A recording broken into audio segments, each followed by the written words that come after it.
police in the morning.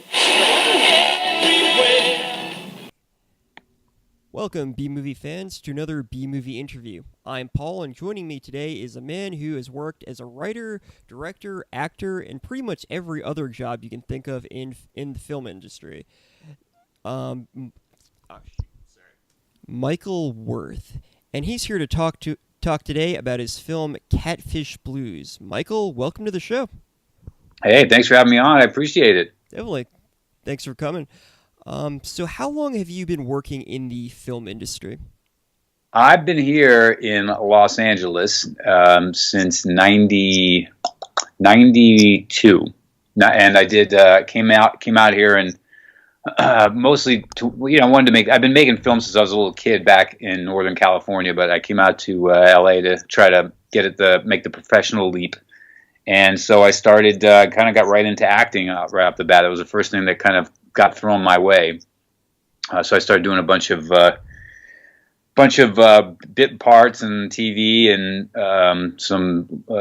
did the usual route of just banging on doors, trying to get in that way. And then I ended up getting like a 3-picture deal at this production company called PM Entertainment that was sort of at the forefront of doing the kind of Roger Corman doing it much longer, but just the idea of cranking out a movie a month and doing them for next to nothing at the time, and the home video market was just starting to boom. So it was a good productive field for these guys. Very cool. Yeah, interesting times. It's like nowadays it seems like every movie has to take like at least a year to make, but yeah.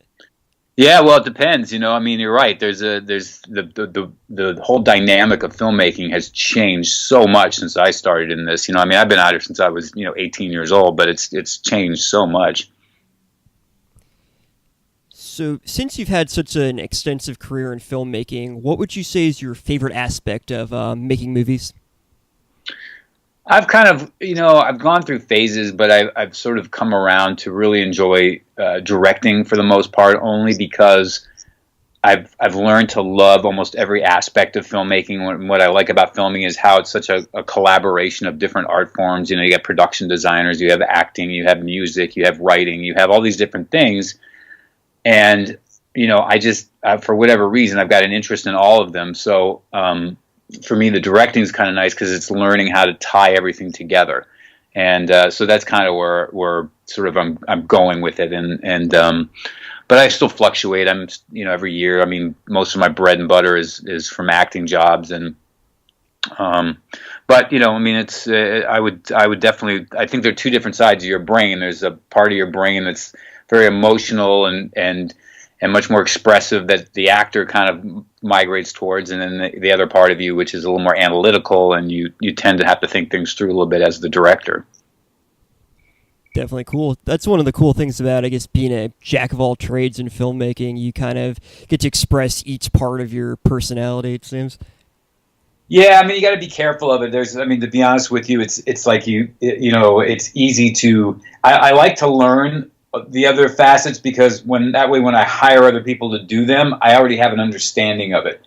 I mean, I've been in one of the films you wanted to talk about today, which is Catfish Blues, is a perfect example of going back to that almost one-man band approach to making a movie. So, I mean, I try not to do that too much, because it's, when you got the money and you have the time and the resources, I like collaboration. So, but every once in a while, it's not a bad idea to just go out there and just try and make something with as little as you can. Definitely. So why don't you tell us a little bit about Catfish Blues? What's the general plot of the film? Well, Catfish Blues started as a sort of an homage in a way to a favorite movie of mine as a kid, which is called Harold and Maude. And it's with Ruth Gordon and Bud Cort, and it was about a relationship between this 18-year-old man and this woman in her 80s. And so I decided I was going to take it in a little different direction, but I wanted to write this story that dealt with this young boy who's 14 years old and a woman in her 90s. And the reason I wanted to do this was because I had this story per se in my head, but because my grandmother actually plays the woman in the movie. And she has been an inspiration to me since as far back as I can remember. So a good friend of mine, a guy named David Tadman, who's a producer, he put up a very, very, very, very nominal amount of money and said, "Look, if you want to make this idea work and bring it to life and put my son in it as the kid," he goes, I'll fork up the money." So the only way I was able to get it done is this money that we had for this film was about as much as most films spend on their lunch money in a day. You know, we said, well, if I go out there and just return to my Super 8 filmmaking roots and just do everything myself, then we can probably get it done. So that's how it started. And the film, to sort of answer your question in the long way, is a story about a young boy who leaves his home for the summer because his parents are trying to deal with their relationship, and he finds himself kind of getting lost in this small town. And then he meets this old woman that spends her days looking for lost pets. And ultimately, she's very eccentric and out there, and they sort of form this bond together. And it's a coming-of-age story in this small town with this boy and this old woman. Very cool. It's always an interesting dynamic when you've got a kid with an elderly figure. They're kind of... it seems like they both kind of get to learn from each other and just see things from either a new point of view that the kid's never seen before, or the elderly person kind of gets to remember back when they were young. So it's always kind of cool seeing that dynamic. Oh yeah, absolutely, and you hit it on the head there. You know, I mean, that's kind of what, and I do this actually. That theme pops up in a lot of my films in some way or another, where there's this sort of cross-generational relationship, and this one's definitely the same thing. In fact, there's an actor in the film who's sort of playing the middle ground between the two. This guy Tim Thomerson, who you might have seen in some movies. He was the star of Trancers. He was in Uncommon Valor and Rhinestone, and he's a good friend of mine. And he sort of plays this sort of connective sort of device in a way between the kid and the old woman. So you know, there's some, again, you know, these movies are, for me, when I do them, these smaller films, you know, you get these big movies that people come along and say, hey, we want you to write a movie about, you know, Bigfoot fighting, you know, the abominable snowman. And so you have a certain dynamic you got to work in. But there are times where I get lucky and somebody comes up to me, and it may not be a lot of money, it may not be a lot of time, but they say, what do you want to write right now? And so I get to sometimes dig into the recesses of my brain and maybe express an idea or a philosophy or something in an interesting way that I wouldn't otherwise get a chance to. Definitely. What you mentioned Harold and Maude, but are there any other films that you would say inspired Catfish Blues or any life events? Well, I mean, the inspiration again goes back to my grandmother, who I grew up with, and I've had, when I was a kid, I used to make Super 8 films, and she would actually come along and help me make these films with my friends. And I always remembered this one particular story. For instance, we went to this place in Berkeley called the Lawrence Hall of Science, where my friends and I had put a dummy together, and we wanted to throw it off the top of the Lawrence Hall of Science and make it look like a guy was falling off the building and hitting a car below. So we came up to her, and she drove us up to the top of the hill, because obviously we couldn't drive at the time. And we said to her, Grandma, we need you to take this dummy up to the top of that roof and throw it off. And then she said, well, why do you want me to do that? And I said, because they won't question an old lady. So she's, I mean, her being with me in my life and giving me so many memorable experiences is sort of what I in a way made this movie to sort of pay tribute to her, because I wanted her to, you know, to put her on film. And I had actually put her in film already. I did a movie called God's Ears that I had given her a small part in.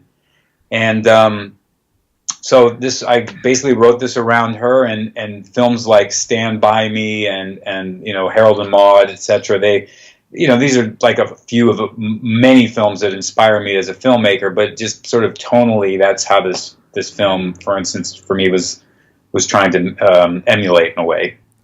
That's really cool. Like, did you ever think that when making your Super 8 films with your friends and your grandmother that you'd be making a actual feature film with your grandmother so many years later?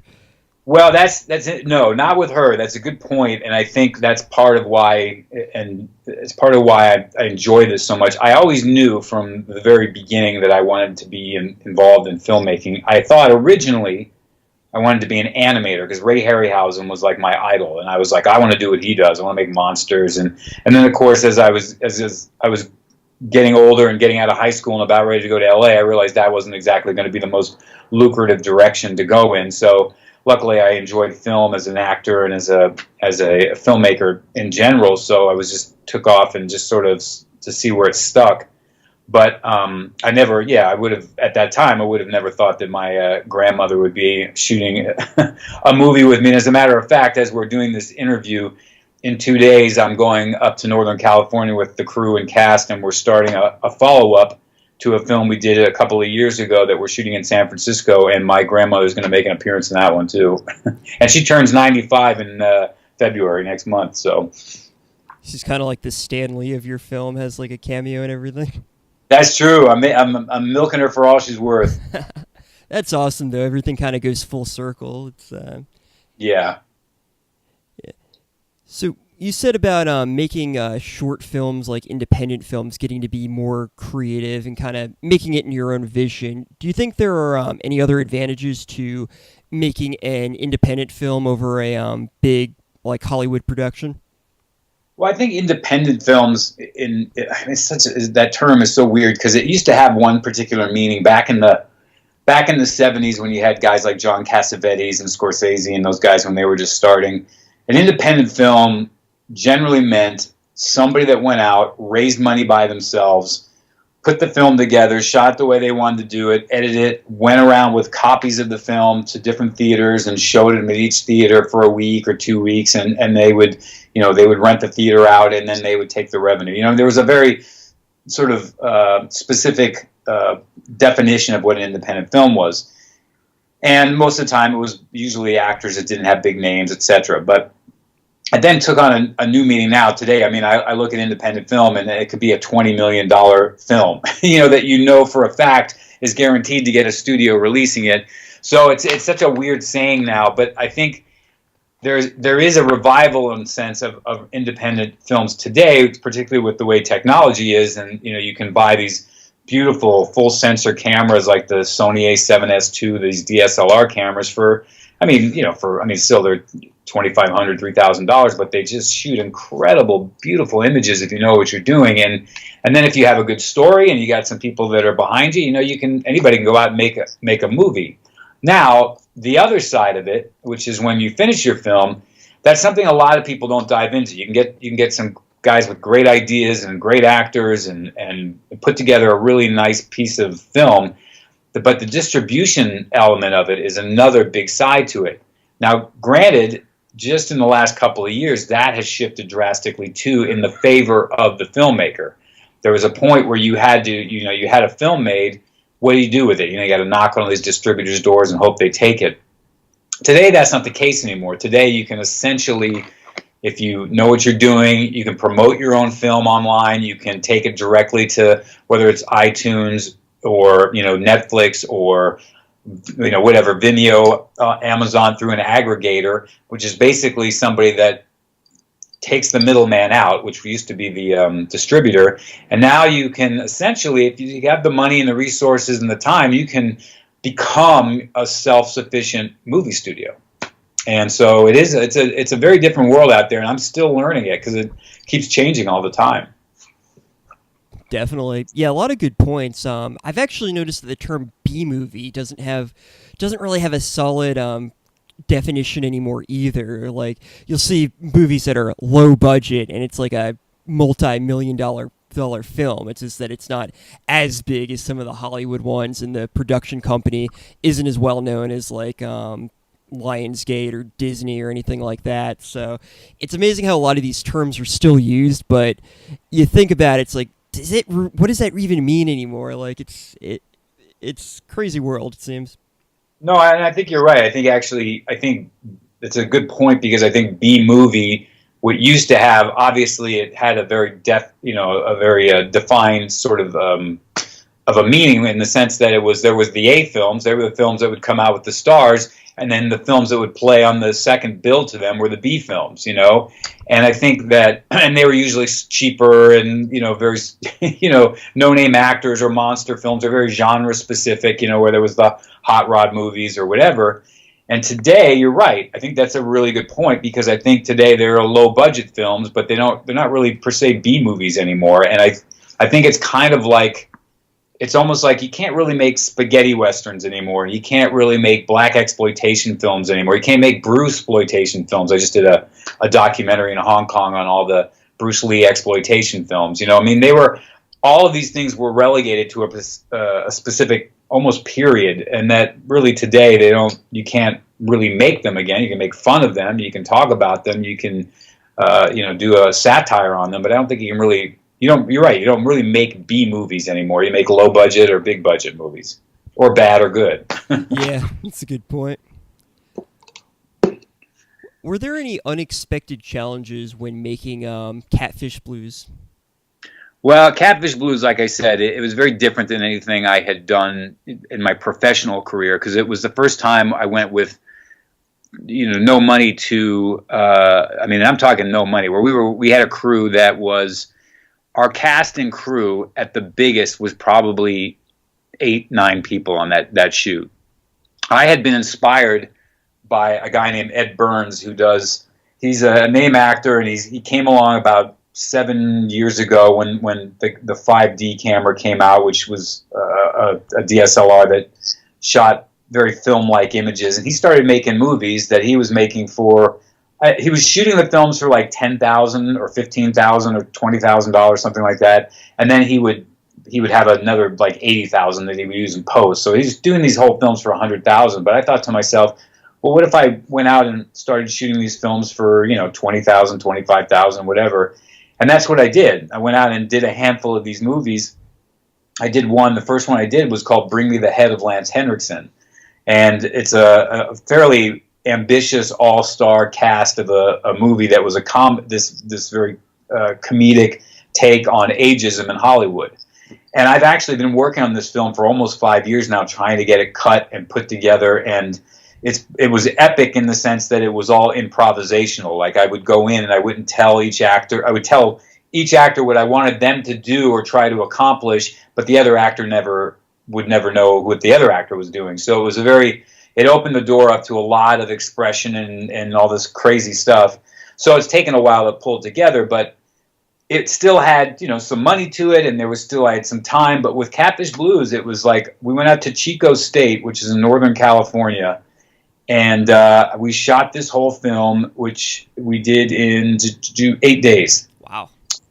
And yeah, it wasn't easy. It was 8 days, like I said, and it was it was very fulfilling in a way, in the sense that Max Tadman, who plays the young boy in the story, he sort of took on an almost life imitating art sort of a role in this, as he had never really been out of his house in a long, at all in his life. And it was like a first time his dad took him out, and really to a place that was different than what he was used to. And so he kind of emulated the character in a lot of ways. And him and my grandmother got bonded a lot. And so it was a really fun experience to have, but I never actually intended for the film to even be released. I said, look, for this kind of money, we're going to go out, we're going to have a good time, we'll put a little film together, we'll take it to some festivals, and it's probably about all we'll do with it. And but it's actually kind of taken on a life of its own, and been getting some good feedback and play. Very cool. What do you think is the most unique aspect of Catfish Blues?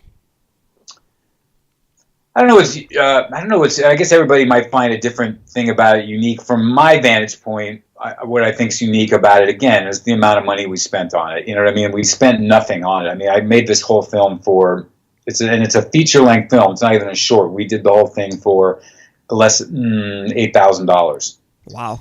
And in 8 days, I shot it on a 7D camera. We went out there, and we had some sound equipment, and we used our professional experience to put it together. But we went out and shot it as if we were a group of film students that were out on a weekend trying to make our final essay or something. You know what I mean? So that's how we had it. And in a way, it was the only way that could work, because one of the things I learned about doing low budget films, for instance, is if you're at a location and then at one point you want to move to another location, when you have all these cameras and cables and lights and crew, I can tell you just going 50 feet can take hours. But when you're a tiny, small crew with a tripod, maybe a stabilizer, and a couple little cameras, it takes you 5 minutes to walk across the street and shoot the next shot. So there is an expediency to being a no-budget film and a low-budget crew. You have to know what you're writing for. It's a big trick. If you say, oh, somebody gets $10,000, goes, I'm going to go out and make a movie. Well, you just got to be careful. You don't write, car crashes and, big brawls and fight scenes and, makeup and all that kind of stuff, because you'll just, you'll kill yourself trying to get it done. So I think, back to your question about what's unique about it, I guess what's unique about it is the fact that it got finished, and that's one thing. But I think it's such an improvisational film, not so much in the sense of just in like, oh, let's go out and improvise dialogue, because a lot of it had to be, because my grandmother couldn't really remember dialogue, so luckily I would just feed it to her off camera sometimes, or she would just sort of get the rough ballpark of it, and Max, God bless him, he was on top of it, because he would just roll with whatever she threw out at him, he would just come back with something. So but I think what's really, in fact, to answer your question, what's really unique about this film is those two. I think Max Tadman and Lois Stewart is the name of my grandmother. Those two together were like a unique combination.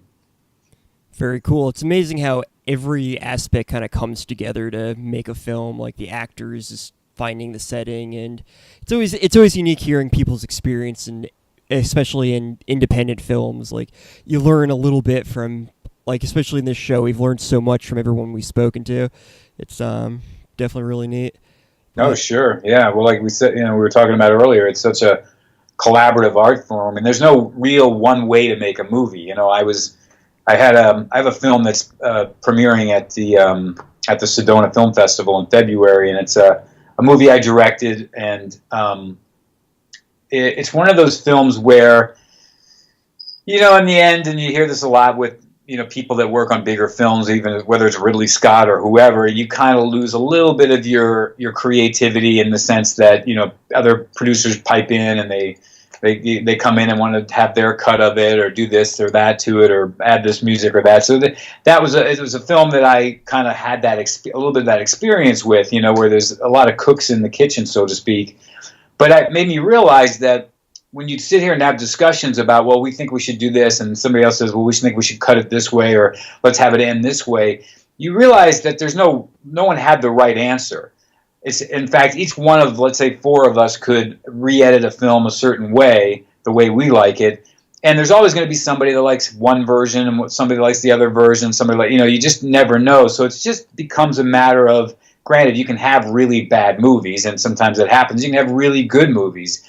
But in many cases, it's just that you have really different movies, and I think that there's always an audience for something out there. What qualities do you think make a great film, and could you give us some examples of films that you would consider great? Well, that's interesting, because, again, that comes back to what we were just talking about. I feel as a kid there were some movies that I thought were the greatest that today I go, I'm not seeing it, And there are films today that I just love that as a kid I would have never gotten, for instance. So I think our perspective changes, but I do believe that if there's a consistency to it, I don't think a great film is made by accident. That you can, as a great filmmaker, you can try and harness accidents and use them in your film, but even that isn't an accident, because you're having the knowledge to say that was a funny mistake that you made, or something like that you use in the film, and now everybody loves it.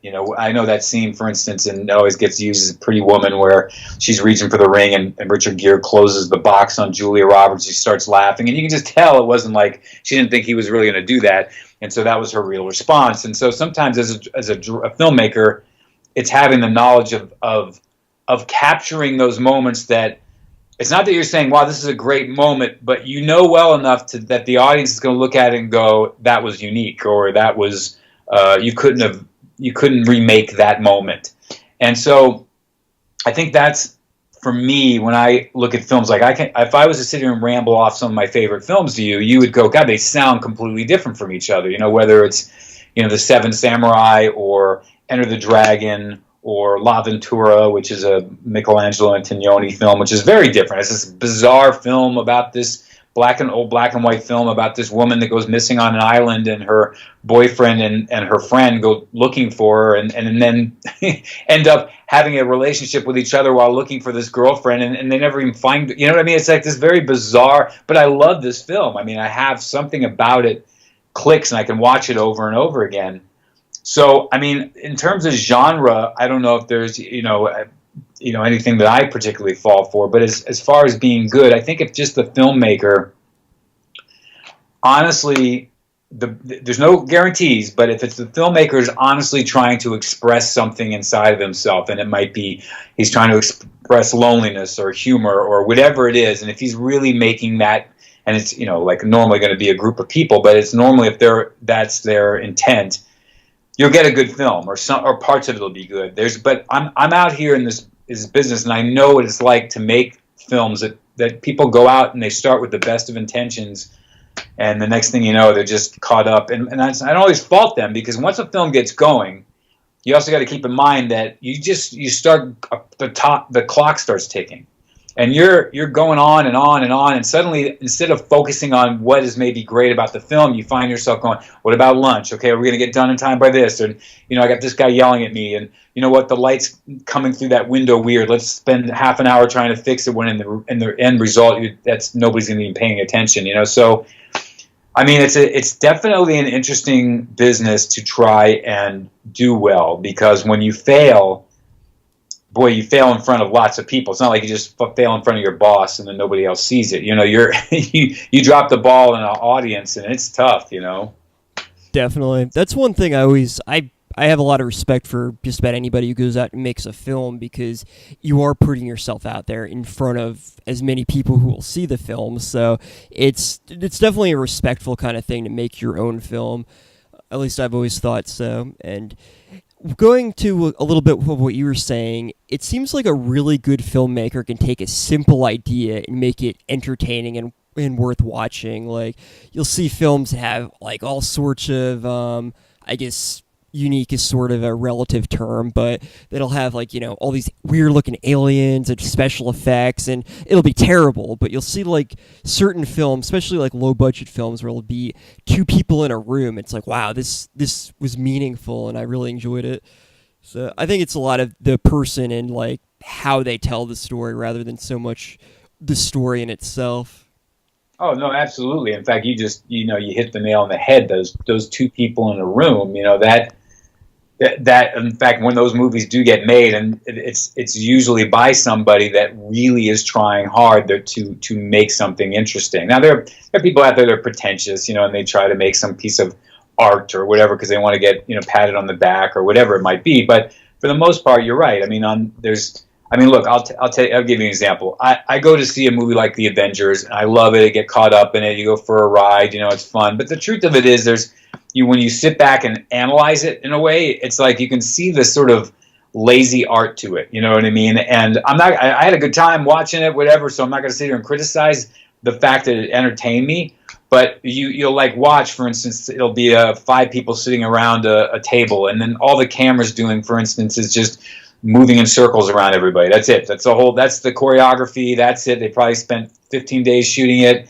They have multi millions of dollars in the scene, and the camera just that's their way of making it look good. And then you go back and you watch a film like High and Low by Akira Kurosawa, and just watch the first half of the film, the way the camera gets positioned, and the way it moves, and the way it captures, and the staging of the actors, and you go, holy crap! I mean, this is like, you can just tell that the construction of this movie was so much more thought out in a sense of like a ballet, And it doesn't read that way. I mean, you can obviously have contrived staging sometimes where you go, oh my God, I'm just like so aware of the camera right now. But that's the genius of somebody like a Kurosawa, where they can go off and use the camera in ways that you at the end of the movie, you're like, whoa, I wasn't even paying attention to the camera, but boy, was that beautiful, And you're right. So today we throw millions of dollars at very jazzy lit, sort of quickly edited, sort of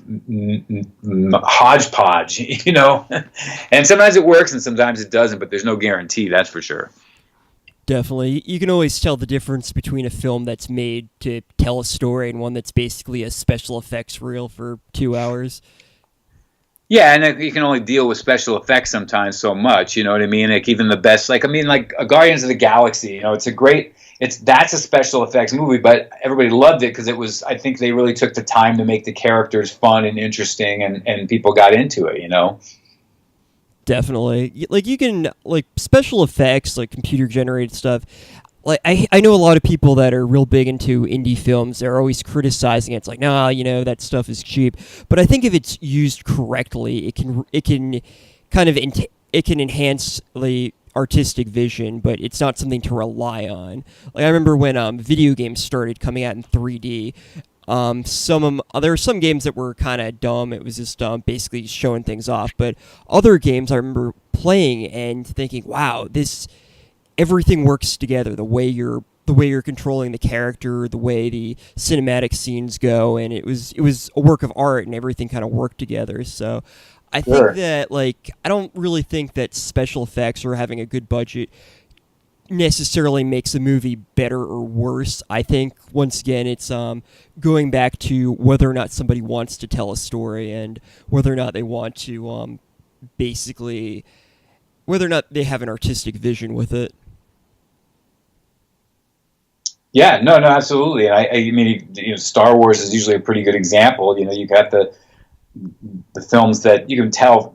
I mean, whatever a person's feeling of Star Wars is, they've got certain ones that are really well made. And you can usually tell when somebody was trying to focus on the characters and their growth and their interest level rather than the next TIE fighter fight. Because then when you have that, and then you do have the great moment at the end when Luke Skywalker's fighting with Darth Vader, and then finally Darth Vader has that turning moment and picks the Emperor up and throws him down. You're so involved at that point. It's the greatest moment in the world.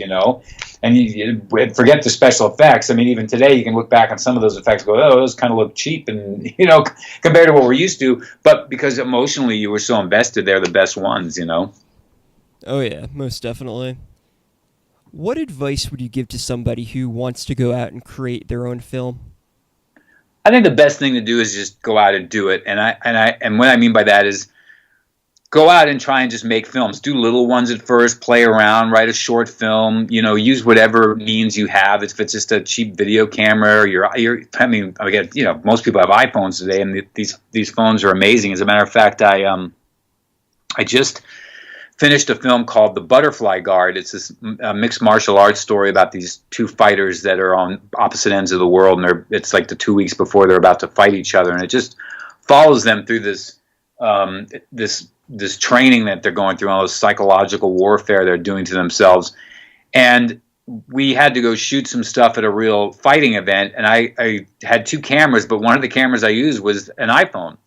There's a movie called Tangerine that came out last year that was shot entirely on an iPhone. They have mounts that you can put a lens on it. They had a lens on it. It wasn't just the camera lens. But so anyways, my feeling is that because the best learning experience is just the experience itself. I have nothing against film schools. I mean, some people want to go in there and learn, but and they like the schooling environment. But I just feel like if your goal is to go out and make a movie, just go make some. Learn the business. Read some books, figure it out. Watch a lot of movies, read a lot of scripts. That's really what I would.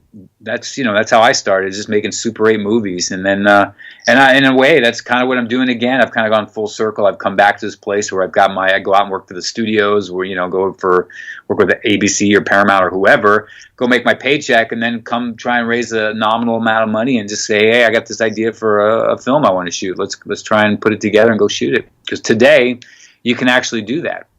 You might not get all your money back. It depends on what you put into it, but if you can get films done. Definitely. It's amazing because you can look at films that were made back when technology wasn't nearly as good, and you'll watch them and just think, wow, this is amazing. Like they didn't even have nearly as good a technology, but it stands out and it's fun. And I think even if a film isn't great quality, you can still find something to appreciate in it, if just because it was somebody's vision. There's sometimes somebody's vision is objectively bad, and it's not a great film, but you can kind of appreciate it. Sure, and like I said, we can always find things entertaining or enlightening in all kinds of different work. But you hit it on the head in that, back in the day when you were actually shooting on film stock, you had to be a lot more precious about your choices. You really thought your take through. You thought what you were doing through, because once you rolled that film through, it wasn't like, let's do another one. It's like you were like, well, we're running low on film, running low on money, whatever it was. So I think there wasn't a certain sense of, I think there was a sense of preciousness, but I think there was also a sense of risk back then. Like when you had Scorsese and Cassavetes and De Palma and these guys coming up at that time in the 70s, particularly, people were taking some crazy risks.